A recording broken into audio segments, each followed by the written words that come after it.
Hello. नमस्कार साथियों, स्वागत है आप सभी का इतिहास एकेडमी में। और दोस्तों, आज हम इतिहास, दर्शन और लेखन की एक और महत्वपूर्ण वीडियो के साथ आ गए हैं। जी हाँ दोस्तों, आज हम बात करेंगे आरजी कॉलिंगवुड की। बिल्कुल दोस्तों, और आप सभी को स्वतंत्रता दिवस की बहुत बहुत शुभकामनाएं दोस्तों। वैसे तो कल था 15 अगस्त, है ना, लेकिन दोस्तों आज मैं आपके सामने रूबरू हुआ हूं तो आज आपको विश कर देता हूँ। ठीक है दोस्तों, और समझ रहे हो आप, है ना। चलिए दोस्तों, तो शुरू करेंगे आज की क्लास। दोस्तों जानेंगे आरजी कॉलिंगवुड के बारे में। दोस्तों आरजी कॉलिंगवुड को जानने से पहले, या हम कह सकते हैं कि आरजी कॉलिंगवुड के विचारों को जानने से पहले जरा इस बात पे विचार कीजिए कि इन्होंने विचारों को ही दोस्तों महत्व दिया था।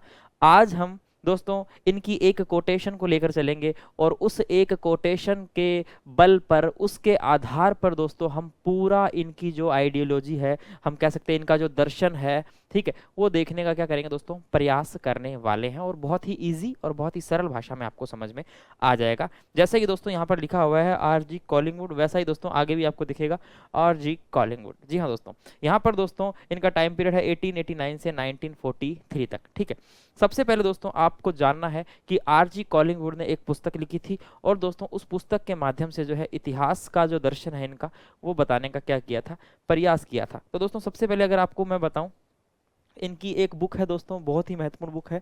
ठीक है, इनकी बुक की बात करें दोस्तों, एग्जाम में आ जाएगी, तो बुक जो है आप नहीं भूलना आपको। क्या है इनकी बुक है दोस्तों, इनकी बुक का नाम है द आइडिया ऑफ हिस्ट्री। ठीक है दोस्तों, द आइडिया ऑफ हिस्ट्री। देखिए दोस्तों, क्या है, the idea, the idea of of history.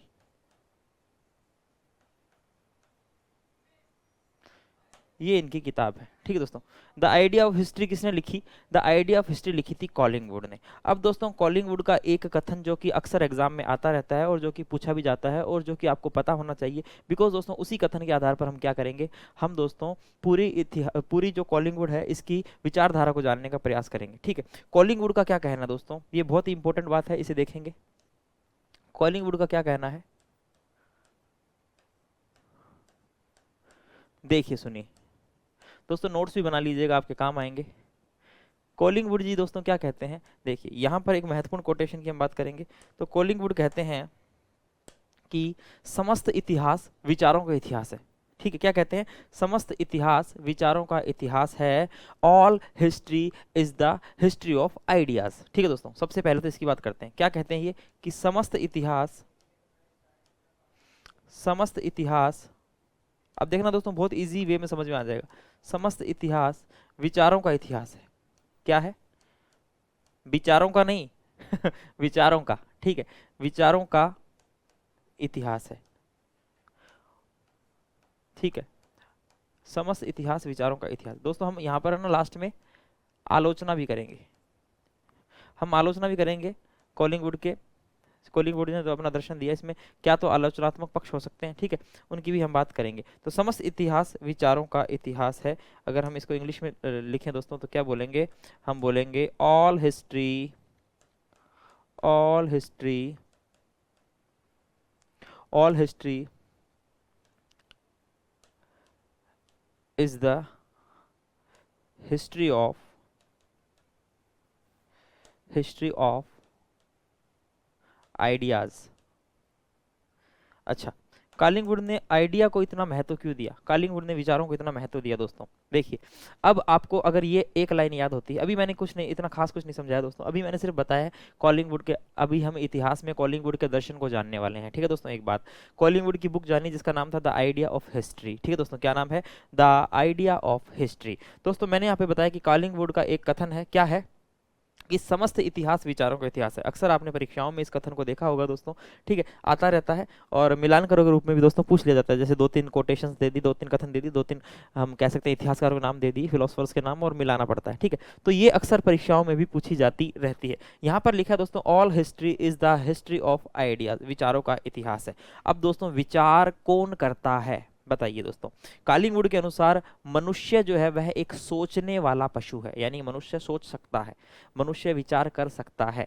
कालिंगवुड ने मनुष्य को एक सोचने वाला क्या बताया दोस्तों, पशु बताया है। ठीक है दोस्तों। अब दोस्तों कालिंगवुड अगर बोलता है कि इतिहास जो है वह विचारों का इतिहास है, इट मीन्स यह इतिहास को केवल तथ्यों तक सीमित नहीं करता है। ठीक है, तथ्यों तक सीमित नहीं करता है। ठीक है, और भी उससे उससे आगे भी, उससे बढ़कर भी कुछ इतिहास है। ठीक है, विचार, चिंतन जो कि एक इतिहासकार के मन मस्तिष्क में चलते हैं, उसकी बात यहाँ पर कॉलिंगवुड कर रहे हैं। इसका मतलब दोस्तों हम क्या समझेंगे, इसका मतलब दोस्तों हम एक लाइन में समझेंगे। यहाँ पर मैं आपको बताने का प्रयास करूंगा कि अगर कॉलिंगवुड ये बात बोलते हैं तो, अगर कॉलिंगवुड ये बात कहते हैं तो कॉलिंगवुड ने इतिहास को, हम कह सकते हैं कि कॉलिंगवुड ने, हम कह सकते हैं दोस्तों कि कॉलिंगवुड ने, कॉलिंगवुड ने इतिहास को, ने इतिहास को, इतिहास को केवल, केवल तथ्यों तक, तथ्यों तक सीमित, तथ्यों तक सीमित, तथ्यों तक सीमित नहीं माना, नहीं माना है। ठीक है, केवल तथ्यों तक सीमित नहीं माना है, यानी कि वह कह रहा है कि समस्त इतिहास जो है वह विचारों का इतिहास है। इसका मतलब हमें अगर कोई तथ्य मिलता है, यानी कि इतिहासकार को अगर कोई तथ्य मिलता है, तथ्य जो घटना जैसी घटित हुई उसको हम तथ्य कह देते हैं। कोई एज इट इज घटना, कोई भी चीज तथ्य हो सकती है, किसी युद्ध की डेट हो सकती है ना, कोई भी एक फैक्ट हो सकता है। ठीक है, और दोस्तों मैंने आपको बताया है कि तथ्य स्वयं नहीं बोलते हैं, तथ्यों को बुलवाना पड़ता है, तथ्यों को इतिहासकार बुलवाता है। ठीक है, ईएचकार बोलता है कि तथ्यों को इतिहासकार बुलवाता है, तथ्य स्वयं नहीं बोलते। ठीक है, और दोस्तों हमें एक कोटेशन ये भी याद रखनी चाहिए कि तथ्य जो है वह पवित्र होते हैं। ठीक है, विचारों का, विचारों पर हम कह सकते हैं कि कोई हम मंतव्य नहीं है, या फिर हम कह सकते हैं कि विचारों पर कोई रोक नहीं है। तथ्य जो है, तथ्य जो है वह तो पवित्र है, उसको इतिहासकार ही अपने हिसाब से जो है उसका साक्ष्यों के आधार पर व्याख्या करता है और उसके बाद में उस तथ्य को बुलवाता है। और इतिहासकार यदि किसी तथ्य को महत्व देता है दोस्तों, तभी जो है उस तथ्य को हम भी महत्व देते हैं। आज हम इतिहास में दुनिया भर के तथ्य पढ़ते हैं दोस्तों, उन तथ्यों को हम महत्व क्यों दे रहे हैं, क्योंकि दोस्तों कहीं ना कहीं इतिहासकार ने भी उन तथ्यों पर महत्व दिया। नहीं तो इतिहास में ऐसी बहुत सारी घटनाएं हैं दोस्तों जो मात्र 2 या 3 लाइनों में ही समाप्त हो जाती है। ऐसे बहुत सारे युद्ध है जो 2 लाइनों में ही समाप्त हो जाते हैं, और ऐसे बहुत सारे युद्ध है दोस्तों जिन पर पूरी पूरी किताब लिखी जा सकती है। तो इट मीन्स इतिहासकार जो है वह चयनात्मक होता है, वह चयन करता है तथ्यों को चुनते समय, वह अपनी चयनात्मक प्रवृत्ति अपनाता है, जो कि दोस्तों कहीं ना कहीं इतिहास की वस्तुनिष्ठता में बाधा उत्पन्न करती है। चलिए दोस्तों, तो यहाँ पर कॉलिंगवुड ने इतिहास को केवल तथ्यों तक सीमित नहीं माना है। ठीक है, अगर वह कह रहा है कि इतिहास, समस्त इतिहास विचारों का इतिहास है, तो तथ्यों तक सीमित नहीं मान रहा है।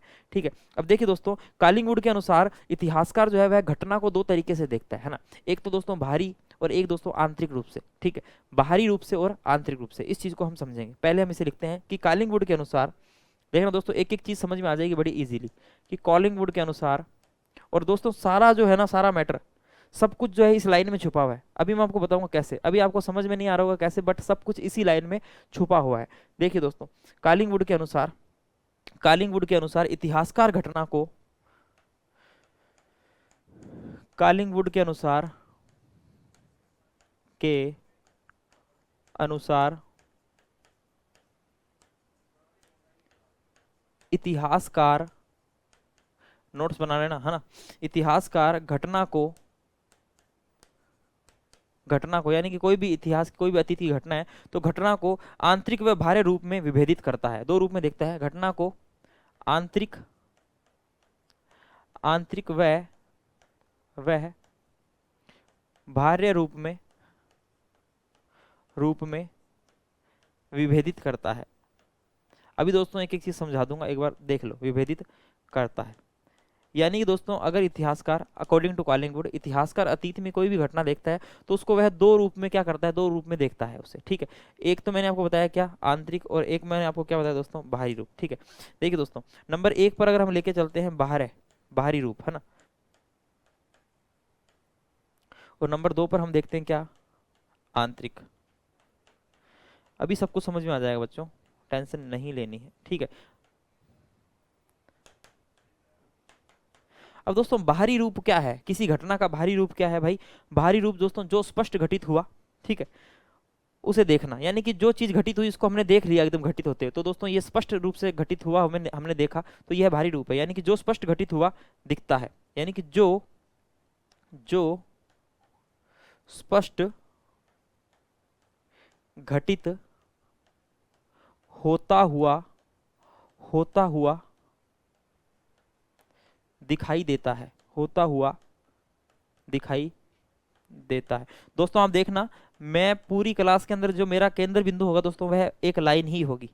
वो जो पीछे में लाइन लिखा है, समस्त इतिहास विचारों का इतिहास है, all history is the history of ideas, दोस्तों यही लाइन होगी, मैं बताऊंगा। और आंतरिक क्या है दोस्तों, देखिए, और आंतरिक क्या है दोस्तों, आंतरिक क्या है, आंतरिक है विचार और चिंतन, विचार और चिंतन। चलिए अब देखो वापस से मैं घूम फिर के आ चुका हूं, यानी कि दोस्तों कॉलिंगवुड ने क्या बोला था कि समस्त इतिहास जो है वह विचारों का इतिहास है, all history is the history of ideas. Collingwood कहता है कि मनुष्य जो है वह सोचने वाला पशु है, मनुष्य विचार करता है, चिंतन करता है। डेफिनेटली दोस्तों आप भी विचार करते हो, चिंतन करते हो, यानी कि इतिहासकार को अगर कोई तथ्य मिलता है दोस्तों, तो इतिहासकार जो है वह क्या करता है, वह उस पर विचार करता है और उस पर चिंतन करता है, ठीक है, सोचता है उसके बारे में, और उसके बाद में दोस्तों वह निष्कर्ष निकालने का प्रयास भी करता है, ठीक है, व्याख्या करता है उस तथ्य की साक्ष्यों के आधार पर, ठीक है।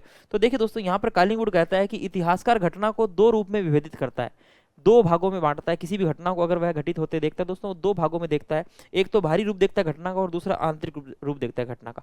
बाहरी रूप घटना का क्या है, किसी घटना का बाहरी रूप क्या है दोस्तों, जैसा हमने उसे बाहरी रूप से देखा घटित होते हुए, वह बाहरी रूप है।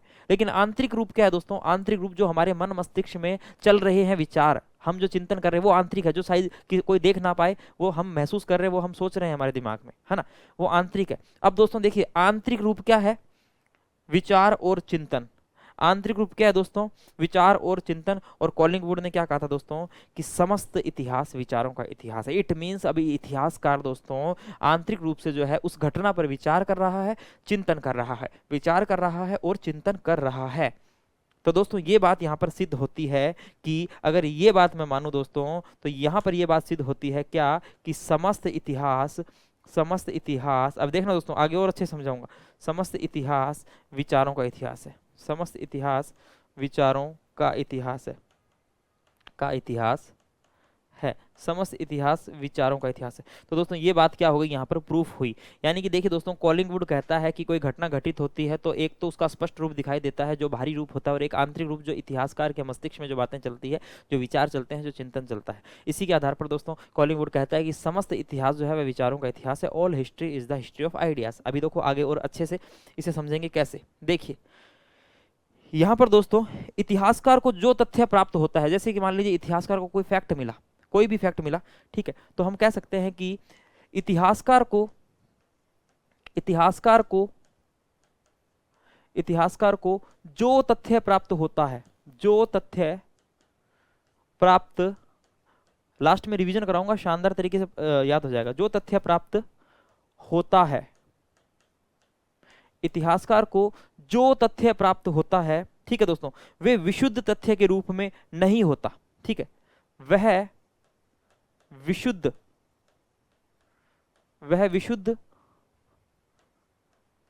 तथ्य के रूप में नहीं होता। फॉर एग्जाम्पल दोस्तों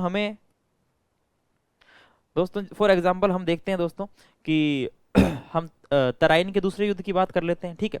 अगर हम चारण साहित्य पढ़ते हैं, ठीक है दोस्तों, अगर हम चंद्रबरदाई के अनुसार मानते हैं, पृथ्वीराज रासो को मानते हैं दोस्तों, तो उसके अंदर क्या लिखा है दोस्तों, उसके अंदर लिखा है कि भाई 4 बास 24 गज अंगुल अष्ट प्रमाण ता ऊपर सुल्तान है मच चुके चौहान, और ऐसे करके शब्द भेदी बाण से जो है दोस्तों पृथ्वीराज चौहान जो है मोहम्मद गोरी को मार देता है, ठीक है। ये हमें एक फैक्ट मिल गया, लेकिन दोस्तों क्या ये बात सच है?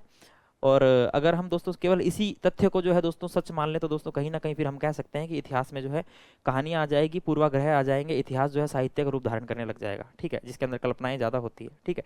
तो दोस्तों एक तथ्य हमें मिल गया, लेकिन दोस्तों ये तथ्य सच है क्या, नहीं, इस पर तो और भी विवाद है, अलग अलग इतिहासकारों के अलग अलग मत है दोस्तों, कोई क्या बोलता है, कोई क्या बोलता है। तो दोस्तों जो तथ्य मिलता है हमें, जो तथ्य मिलता है वह विशुद्ध, हम कह सकते हैं विशुद्ध तथ्य के रूप में नहीं होता है। नहीं होता तो फिर क्या करना पड़ता है, अगर कोई तथ्य विशुद्ध तथ्य के रूप में नहीं है तो इतिहासकार का क्या कर्तव्य है? तो दोस्तों इतिहासकार को क्या करना पड़ता है, वरन तथ्यों का विश्लेषण स्वयं इतिहासकार द्वारा किया जाता है, ठीक है दोस्तों। तो वरन तथ्यों का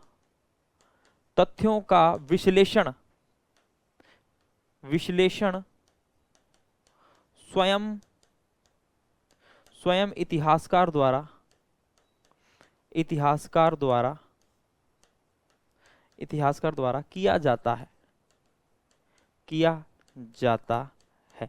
अब देखिए दोस्तों, कोई तथ्य जो है वह विशुद्ध रूप में प्राप्त नहीं हुआ है, तो इतिहासकार जो है फिर क्या करता है, तथ्यों का स्वयं विश्लेषण करता है, स्वयं विश्लेषण करता है, साक्ष्यों को जुटाता है, साक्ष्यों को जुटाकर दोस्तों उसके बाद में जो है उन्हें सिद्ध करता है, ठीक है। उसके बाद में उनकी एक हम कह सकते हैं कि स्पष्ट व्याख्या, निष्पक्ष व्याख्या जो है प्रस्तुत करता है। ये सारी बातें जो है एक इतिहासकार जो है दोस्तों करता है। तो तथ्य जो है वह स्पष्ट रूप से नहीं मिलता। अब देखिए दोस्तों, यहाँ पर फिर से वही बात जो है क्या हो रही है, प्रूफ हो रही है। अगर दोस्तों हम यहाँ पर मानते हैं कि समस्त इतिहास विचारों का इतिहास है, अगर हम यहाँ पर मानते हैं कि इतिहासकार को कोई तथ्य मिलता है, तो दोस्तों वह तथ्य जो है विशुद्ध रूप से उसे नहीं मिलता है, उसे क्या करना पड़ता है, उसे दोस्तों उसका विश्लेषण करना पड़ता है। अब अगर दोस्तों बहुत सारी चीजें ऐसी होती है जहां पर हमें प्रमाण नहीं मिलते हैं, साक्ष्य जुटाने में बहुत कठिनाई होती है, तो दोस्तों फिर वहां पर इतिहासकार क्या करता है, इतिहासकार फिर दोस्तों अपने विचारों का और अपने चिंतन का प्रयोग करता है, ठीक है दोस्तों। तो फिर से यही बात हुई कि इस प्रकार, फिर से दोस्तों यही बात सिद्ध हो रही है कि इस प्रकार समस्त इतिहास विचारों का इतिहास है। कॉलिंगवुड के अनुसार पढ़ रहे हैं, इस प्रकार समस्त इतिहास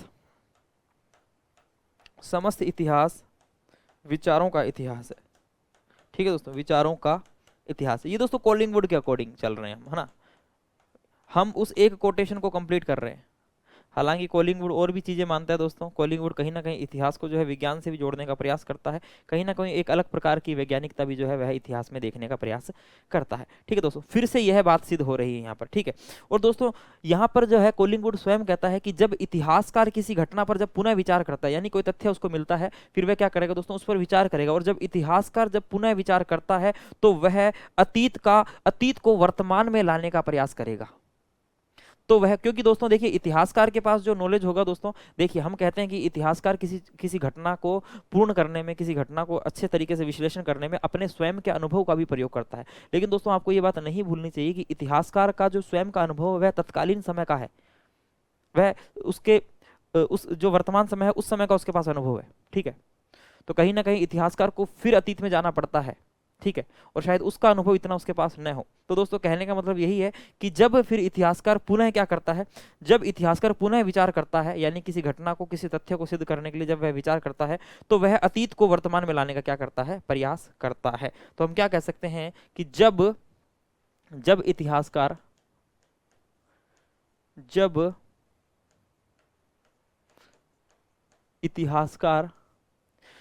इतिहासकार पुनः विचार करता है तो पुनः विचार करता है तो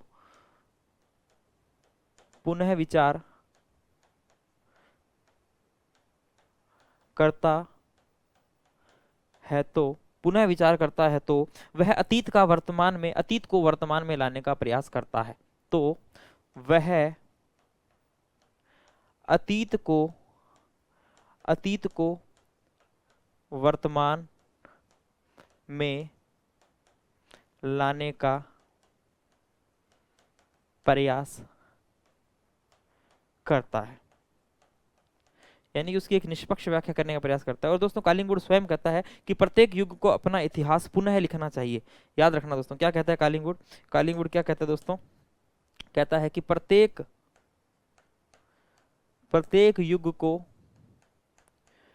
युग को अपना इतिहास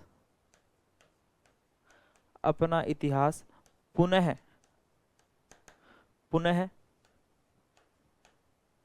लिखना चाहिए। प्रत्येक युग को अपना इतिहास जो है दोस्तों पुनः लिखना चाहिए। ये बात भी कौन कह रहा है, हमारे कॉलिंगवुड जी कह रहे हैं, ठीक है।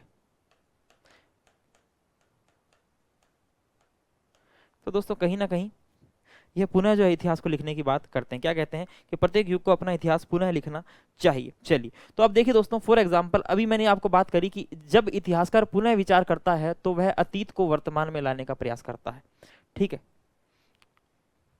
इतिहासकार का ये कर्तव्य बनता है, देखिए दोस्तों इतिहासकार का एक कर्तव्य तो यह बनता है कि वह जो है वस्तुनिष्ठता के नजदीक जाने के, है ना, क्योंकि इतिहास पूरी तरीके से वस्तुनिष्ठ नहीं हो सकता है, लेकिन इतिहासकार का परम लक्ष्य होता है, कर्तव्य होता है कि वह वस्तुनिष्ठता के पास जाने का प्रयास करे, है ना, क्योंकि पूरी तरीके से वस्तुनिष्ठ एक इतिहासकार नहीं हो सकता, बिकॉज वह स्वयं अपने विचारों से जो है दोस्तों कहीं ना कहीं अपनी विचारों से, अपने जो है दर्शन से कहीं ना कहीं प्रभावित, अपने परिवेश से प्रभावित होता है। लेकिन इतिहासकार को जो है वस्तुनिष्ठता की तरफ जाने का प्रयास किया जाना चाहिए। अब देखिए दोस्तों, अगर इतिहासकार को कोई तथ्य मिलता है, है ना। फॉर एग्जाम्पल अशोक ने अभिलेख खुदवाए थे दोस्तों, ठीक है, ये जानकारी इतिहासकार को मिलती है। तो दोस्तों अशोक के अभिलेख के विषय में इतिहासकार को यह खोजना जरूरी है कि आखिरकार जो अशोक द्वारा जो अभिलेख उत्कीर्ण करवाए गए थे उनका अर्थ क्या था, ठीक है, उसे विश्लेषण करना है कि इसका क्या अर्थ था, क्या उद्देश्य था, है ना।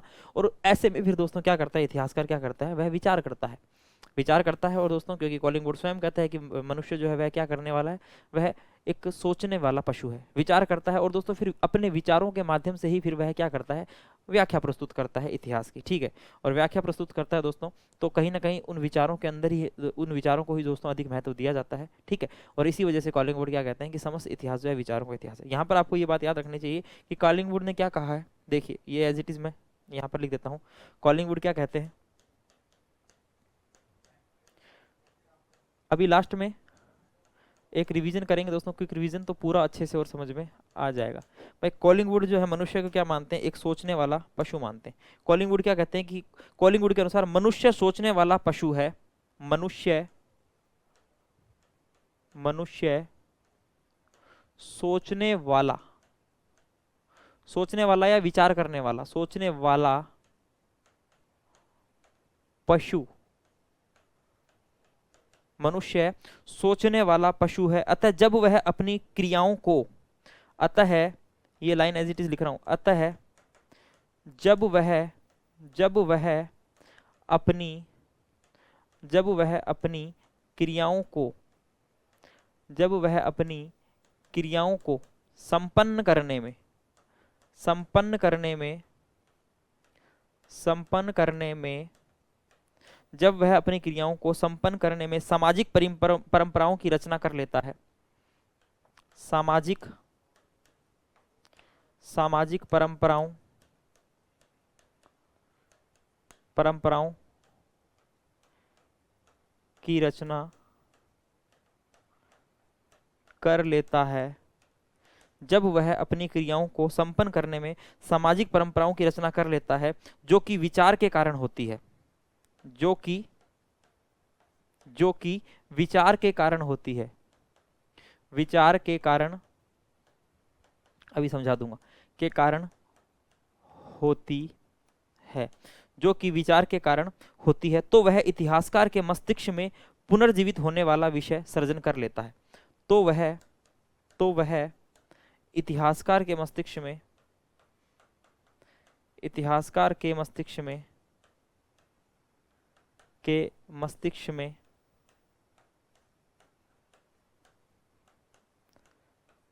पुनर्जीवित करने वाला विषय सृजन कर लेता है। अब देखिए दोस्तों क्या बोल रहे हैं कालीमुड की, मनुष्य सोचने वाला पशु है, मनुष्य क्या करता है, वह सोचता है, विचार करता है, ठीक है। अतः जब वह अपनी क्रियाओं को संपन्न करने में, यानी कि जब वह अपनी क्रियाओं को, यानी कि इतिहासकार का काम है, ठीक है, किसी भी तथ्य पर या फिर कह सकते हैं कि किसी भी चीज को वह प्रूफ करने में, अपने कामों को संपन्न करने में सामाजिक परंपराओं की रचना कर लेता है, ठीक है, और जो कि विचारों के कारण होती है, भाई विचारों से ही सब कुछ बना है दोस्तों, ठीक है, विचारों के कारण होती है, तो वह इतिहासकार के मस्तिष्क में पुनर्जीवित करने वाला विषय सृजन कर लेता है, ठीक है दोस्तों। इट मीन्स एक प्रकार से पुनः इतिहास की जो है सृजन करने की यहाँ पर बात की जा रही है दोस्तों। ये बात जो है कॉलिंग यहाँ पर हम विशेष रूप से कह सकते हैं कि मनुष्य सोचने वाला पशु है, ये बात कौन कहता है, कॉलिंग कहता है। और कहीं ना कहीं सोचना, विचारना, चिंतन करने पर वह क्या दे रहा है, बल दे रहा है दोस्तों। यहाँ पर अगर हम आलोचना करें कि भाई इतिहासकार, अगर आलोचना करें दोस्तों, तो आलोचना हम किस रूप में कर सकते हैं, अगर हम दोस्तों आलोचना करें, आलोचना करने में तो आगे हैं हम, क्यों दोस्तों, आलोचना करने में तो हम माहिर हैं। देखिए दोस्तों अगर हम आलोचना करें तो दोस्तों यहाँ पर हम आलोचना के अंदर एक चीज ले सकते हैं, देखिए सुनिए, लास्ट में पूरा समझा दूंगा लास्ट तक, है ना, अभी थोड़ा थोड़ा दिमाग में घुसा होगा दोस्तों, अभी लास्ट में पूरा आपको जो है अच्छे से दिमाग में घुस जाएगा। देखिए दोस्तों आलोचना करें तो दोस्तों यहाँ पर आप एक चीज बोल सकते हैं कि यहाँ पर जो कॉलिंग है वह इतिहासकार की भूमिका पर बल देता है, ठीक है, इतिहासकार की भूमिका पर बल देता है। कॉलिंग क्या कर रहा है यहाँ, कॉलिंग इतिहासकार की भूमिका पर, इतिहासकार की भूमिका पर बहुत अधिक बल देता है, बहुत अधिक बल देता है। अच्छा गुरुजी, अगर बहुत अधिक बल दे रहा है तो क्या क्या इसमें गलत क्या कर रहा है? तो देखिए दोस्तों, कॉलिंगवुड जो है वह इतिहासकार की भूमिका पर बहुत अधिक बल दे रहा है, ठीक है। यानी कि इतिहासकार का विचार, इतिहासकार के चिंतन, विचार चिंतन, है ना। तो दोस्तों इतिहासकार की भूमिका पर बल दे रहा है, यानी कि इतिहासकार जो है वह स्वयं के विचारों का क्या करता है, लेखन के अंदर, इतिहास लेखन के अंदर क्या करता है, प्रयोग करता है। लेकिन जब दोस्तों कोई व्यक्ति स्वयं का विचारों का या स्वयं के दृष्टिकोण का दोस्तों प्रयोग करता है इतिहास लेखन में, तो कहीं ना कहीं दोस्तों ऐसे इतिहास लेखन में वस्तुनिष्ठता पर क्या हो जाता है, खतरा हो जाता है। क्योंकि दोस्तों वस्तुनिष्ठता यानी कि देखिए, खुद के विचारों का विश्लेषण, खुद के विचारों का समावेशन करना यानी विषय निष्ठता, है ना। वस्तुनिष्ठता में दोस्तों घटना को एज इट इज दिखाया जाता है, वास्तविक घटना दिखाई जाती है। लेकिन दोस्तों यदि यहाँ पर इतिहासकार को बहुत ज्यादा महत्व दिया जा रहा है, यदि इतिहासकार जो है इतिहास में हमेशा ही अपने विचारों का प्रयोग करता है, हमेशा ही दोस्तों अपने चिंतन का प्रयोग करता है, तो दोस्तों इतिहासकार भी क्या है, एक व्यक्ति है, वह भी एक किसी पर्टिकुलर परिवेश में पला बड़ा है, वह भी शायद किसी न किसी धार्मिक भावना से ग्रसित हो, वह भी शायद दोस्तों अपने स्वार्थों से ग्रसित हो, वह भी हो सकता है कि इतिहासकार भी दोस्तों किसी न किसी पक्ष में हो, किसी न किसी विशेष दृष्टिकोण का हो, किसी दार्शनिक के प्रभाव में हो, है ना।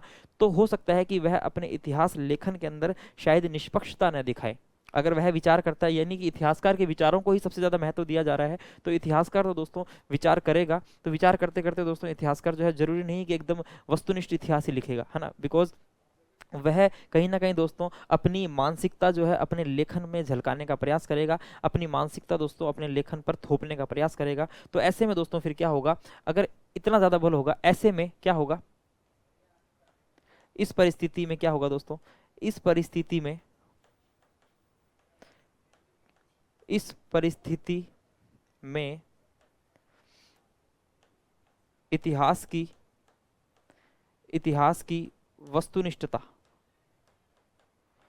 वस्तुनिष्ठता को खतरा होता है। यानी कि जब व्यक्ति जहां अपने विचारों का प्रयोग करेगा, तो दोस्तों सबके विचार अलग अलग होते हैं, सब में वैचारिक भिन्नताएं पाई जाती है, तो कहीं ना कहीं दोस्तों यहाँ पर वस्तुनिष्ठता को क्या मिलेगा, यहाँ वस्तुनिष्ठता पर खतरा हो सकता है। तो आपको समझ में आ रहा है ये बात। और लास्ट लाइन दोस्तों कॉलिंगवुड की एक और बात आप लिख लो, जो कि शायद आपके काम आएगी, ठीक है।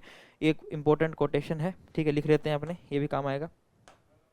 जब आप ई श्रीधरन की पुस्तक पढ़ते हैं दोस्तों, ई श्रीधरन इतिहास दर्शन और लेखन की, ई श्रीधरन की पुस्तक पढ़ते हैं, तो उसके फ्रंट पेज पर ही कोटेशन लिखी हुई मिलती है। क्या मिलती है, कि हम शायद एक ऐसे युग की दहलीज पर हैं, ठीक है। क्या मिलता है दोस्तों, कि हम शायद एक ऐसे युग की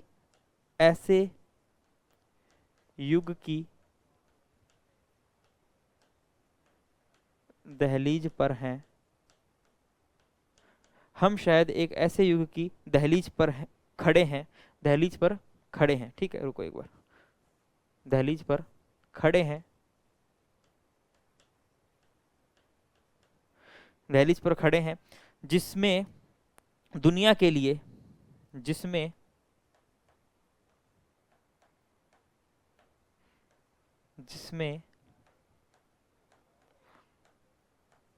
दुनिया के लिए जिसमें दुनिया के लिए इतिहास उतना ही महत्वपूर्ण होगा, जिसमें दुनिया के लिए इतिहास उतना ही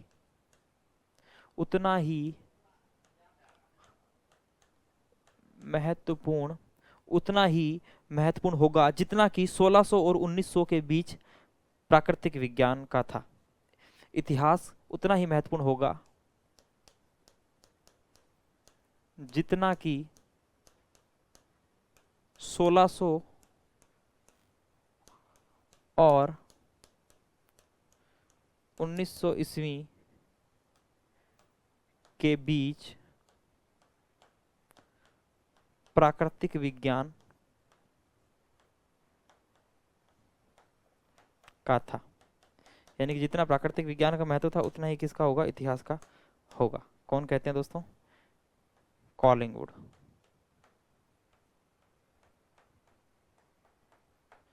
ठीक है दोस्तों, अब देखिए समझने का प्रयास करते हैं। देखिए दोस्तों, सबसे पहले मैंने आपको क्या बताया था, देखो अब इजी और सरल भाषा में आप समझिए। एकदम से याद हो जाएगा सब कुछ। देखिए दोस्तों, सबसे पहले मैंने आपको यहाँ पर बताया था कि जो इतिहास के अंदर दोस्तों अगर हम देखें कि जो महत्वपूर्ण बुक है कॉलिंगवुड की, वो क्या है, द आइडिया ऑफ हिस्ट्री। ठीक है दोस्तों, द आइडिया ऑफ हिस्ट्री। और दोस्तों कॉलिंगवुड एक बात बोलते हैं कि समस्त इतिहास विचारों का इतिहास है, all history is the history of ideas.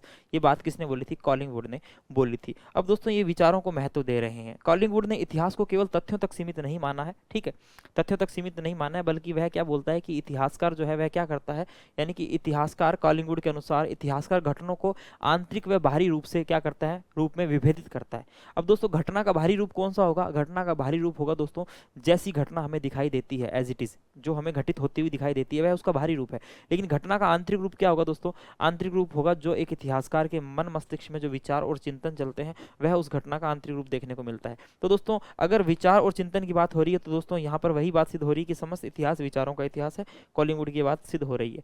इतिहासकार को जो तथ्य प्राप्त होता है, यहाँ पर कॉलिंगवुड कहता है कि इतिहासकार को जो तथ्य प्राप्त हुआ जरूरी नहीं कि वह विशुद्ध तथ्य हो, यानी कि जरूरी नहीं है कि वह तथ्य सही हो। ठीक है, बहुत सारे दरबारी इतिहासकार कुछ अपने राजाओं को खुश करने के लिए दोस्तों कुछ भी है, कुछ भी कपोल कल्पित बातें लिख दिया करते थे, तो जरूरी नहीं हमें उसे एज इट इज मान लेना चाहिए। तो दोस्तों इतिहासकार को जो तथ्य प्राप्त होता है वह विशुद्ध तथ्य के रूप में नहीं होता है, वरन तथ्यों का विश्लेषण स्वयं इतिहासकार द्वारा किया जाता है। ठीक है, अब दोस्तों तथ्यों का विश्लेषण स्वयं इतिहासकार द्वारा किया जा रहा है, तो दोस्तों फिर इतिहासकार क्या करेगा? इतिहासकार फिर विचार करेगा, चिंतन करेगा, और विचार करेगा तो चिंतन करेगा, तो सीधी सी बात है दोस्तों, इस प्रकार समस्त इतिहास क्या है? विचारों का ही इतिहास है, यानी कि इतिहासकार के मन मस्तिष्क के विचारों का क्या है? इतिहास है। अब देखिए दोस्तों आगे देखिए, जब इतिहासकार पुनः विचार करता है, यानी कि जब वह सोचता है, विचार करता है, तो वह अतीत को वर्तमान में लाने का प्रयास करेगा। और कॉलिंगवुड स्वयं कहते हैं कि प्रत्येक युग को अपना इतिहास पुनः लिखना चाहिए। ठीक है, विचार करके जो है अपना युग का इतिहास पुनः लिखना चाहिए। चलिए दोस्तों, इसके अलावा आगे देखेंगे अगर हम, तो आगे ये कोटेशन है कॉलिंगवुड, ये देख सकते हैं। तो कहीं ना कहीं दोस्तों अगर हम आलोचना करें इस मामले में कि भाई साहब नहीं, तो आलोचना किस रूप में कर सकते हैं कि यहाँ पर जो है कॉलिंगवुड इतिहासकार की भूमिका पर दोस्तों बहुत ज्यादा क्या देता है? बल देता है। इतिहासकार की भूमिका पर बल देता है कि भाई इतिहासकार के विचार, इतिहासकार के चिंतन, इतिहासकार की बातें, है ना, इतिहासकार का मस्तिष्क, उस पर बहुत ज्यादा बल देता है। अगर दोस्तों सब कुछ इतिहासकार अपने विचारों से करेगा तो दोस्तों कहीं ना कहीं इतिहासकार जो है वह भी एक मनुष्य है, और वह भी किसी न किसी विचारधारा से प्रभावित होता है। तो ऐसे में दोस्तों क्या होगा? ऐसे में इतिहास जो है वह निष्पक्ष रूप से और वस्तुनिष्ठ रूप से नहीं लिखा जाएगा, और दोस्तों इस परिस्थिति में इस परिस्थिति में इतिहास की वस्तुनिष्ठता को खतरा हो सकता है। जो हम ऑब्जेक्टिविटी ऑफ हिस्ट्री की बात करते हैं दोस्तों, उस पर क्या हो सकता है? खतरा हो सकता है। ये बात भी दोस्तों हमें याद रखनी चाहिए। तो कहीं ना कहीं इस रूप में आलोचना की जा सकती है। बाकी एक कोटेशन है इतिहास कॉलिंगवुड का, वो आप ये देख सकते हैं। तो दोस्तों कुल मिला के यहाँ पर मैंने एक सरल और सहज भाषा में आपको समझाने का प्रयास किया कि इतिहास क्या है अकॉर्डिंग टू कॉलिंगवुड। ठीक है, कॉलिंगवुड ने इतिहास को क्या माना है, क्या महत्व दिया है। ठीक है, सरल भाषा में प्रयास किया। काफ़ी दिनों से यूट्यूब पर क्लास नहीं हो रही दोस्तों, एप्लीकेशन पर क्लासेस चल रही है, इस वजह से थोड़ा व्यस्त था। और आज जो है दोस्तों हमारा लास्ट दिन है। अगर आप जो है इतिहास अकेडमी पर दोस्तों कोर्सेज परचेज करना चाहें तो सभी कोर्सेज पर जो है 500 रुपये का आपको डिस्काउंट दिया जा रहा है दोस्तों। प्राचीन भारत का इतिहास और इतिहास दर्शन, ये 2 कोर्स हमारे चल रहे हैं दोस्तों, आप देख सकते हैं। चलिए दोस्तों, तो उम्मीद करता हूँ कि आज का लेक्चर आपको अच्छा लगा होगा। मिलते हैं नेक्स्ट क्लास में, तब तक के लिए जय हिंद, जय भारत, धन्यवाद।